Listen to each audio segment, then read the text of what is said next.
В рамках программы «Дорогами Победы» проводятся серии бесплатных экскурсий. Тысячи школьников могут посетить музеи и мемориалы славы. Условия несложные. В число основных – организовать уроки на патриотическую тематику и предоставить видеоурок организаторам.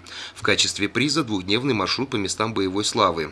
Общество «Креатив» из Сибая решили принять участие во всероссийской программе и организовали для студентов семинар на тему «Сталинградская битва».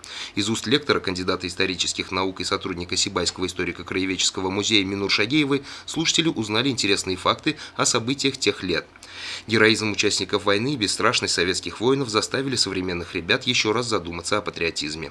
Для меня патриот – это тот человек, который любит свою страну, уважает свою историю, чтит и хранит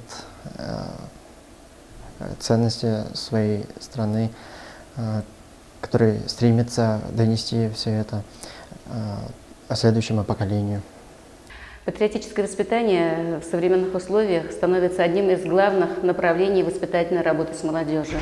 Все мы знаем, что в сложной международной обстановке, когда кому-то хочется подорвать нашу страну изнутри, разрушить дружбу народов, которая у нас здесь царит, мы должны сделать все, чтобы наша молодежь знала свою историю, знала свои корни. Ведь патриотизм – это не только любить свою родину, ее любить, значит, знать ее историю, знать героическое прошлое нашего народа, гордиться им. И молодежь должна готовить себя к тому, что она должна и защищать, быть готовым стать на защиту своей страны, если это понадобится. Программа «Дороги Победы» является бессрочной, и чем больше детей в ней будут участвовать, тем выше шансы на то, что история нашей страны не будет предана забвению.